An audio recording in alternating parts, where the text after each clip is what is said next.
said, don't you ever, ever, ever, ever, ever correct me in front of a white man again. She was confused.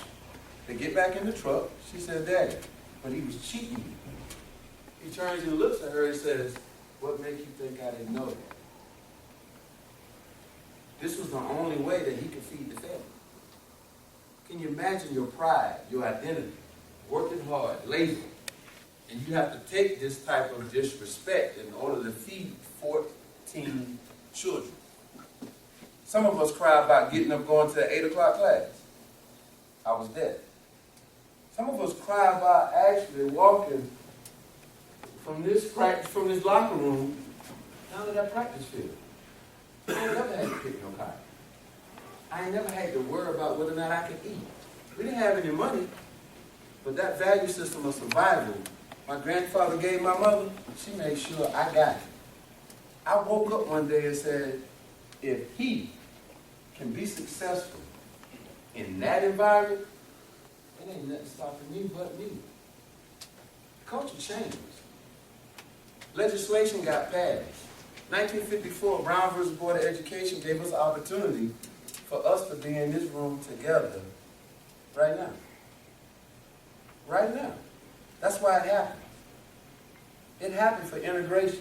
It happened for resource evaluations to be distributed amongst people that never would have been given those opportunities. What did I really have to be upset about? Well, I found something. I found a number of things. I thought I was a very good kid. I had good grades, stayed out of trouble, I played ball, I went to church, but I couldn't figure out why I didn't have a relationship with my dad. I tried to do everything perfect so he would be proud of me. He had an alcohol problem. He had an anger problem. He had a commitment problem. He had a number of issues that I also was subjected to, like that value system and that work ethic that my grandfather gave my mother. And when I realized that he didn't want to have a relationship with me, what do you think I did? I internalized that emotional pain, and I got angry.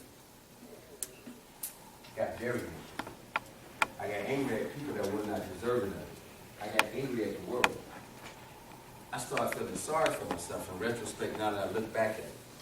But feeling sorry for myself and realizing that this is a reality is two different conversations. Because you have to deal with the emotion in order to grow from that pain in order to move past it.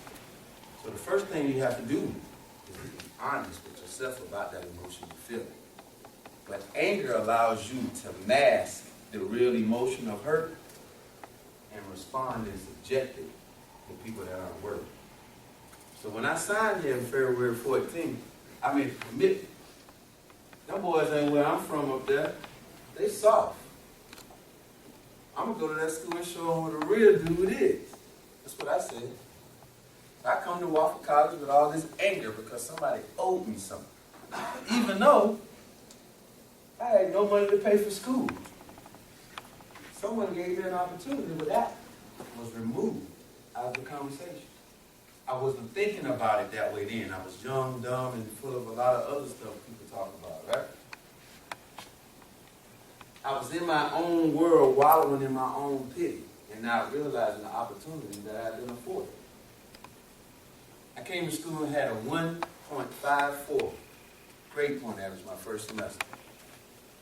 I told Coach that I was going to Georgia Tech for the 3-2 program to be an engineer. Never wanted to play professional football. Didn't think that was part of my life trajectory. So I wasn't planning to come here to go play football. I came here to use football to get a quality education so I could take care of my mom and my community. That was never a part of what I played football for. At 14, she told me, you keep talking about this college thing. If you want to go, you have to earn a scholarship because we don't have any money. She was a custodian making $8,000 a year at Lee Park Elementary School. I moved 8 times in 18 years because she kept depending on the same person that continuously let us down to take care of the manly responsibility. I saw her struggle year after year after year. And I allowed myself to self-grandize and pull out some pity after all she was doing to give me the best opportunity she could. When I got to Wofford, I got introduced into a whole new culture. And I'm pretty sure some of you guys can feel the same way. This culture wasn't conducive to my childhood. So it made it very easy to lash out on those people that were different from me. It made it very easy to aspire to be different, to bring attention to the issues I thought needed to be talked about. Didn't go over too well.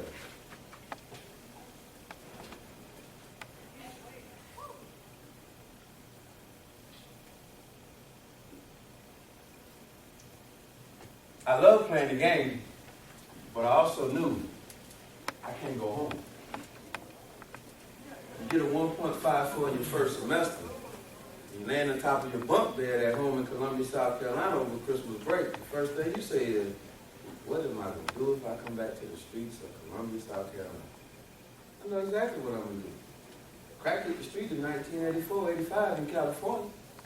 What you think all my boys are doing? We turned 14, 15, 16, 17. Why am I the only one to go to college from my neighborhood? I brought one of my great childhood, I didn't bring him. One of my great childhood friends came to college with me. That was a sounding board to talk about, man, you can't go back to that. I know where you're from. At the time, though, I was invincible. Some of us are invincible at 18 now. I wasn't scared of that.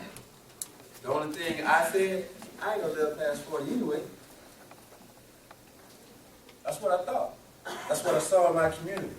A lot of great athletes with a whole lot of promise, with a whole lot of failure. Why would I be different? Humble enough to say I'm not that different for them. But not self-confident to know that I have been blessed with a number of abilities that I need to take advantage of. I made a commitment when I got that letter. I ain't coming back home. Why? I was that mad about the culture of Wofford that I didn't want them to be right.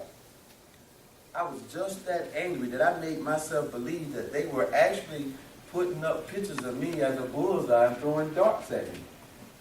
I made myself believe that. I was going to make them white. A young black man from Columbia, South Carolina, gets a scholarship to play football, and he blows it in the first semester because he can't compete in the classroom. I'm going to make them right. Came back in the spring, signed up for 12 classes, still a big engineering. I took one of the classes that I failed again. About a week after the drop-ad period, Dr. Bass comes to me and says, Chad, we got 49 average.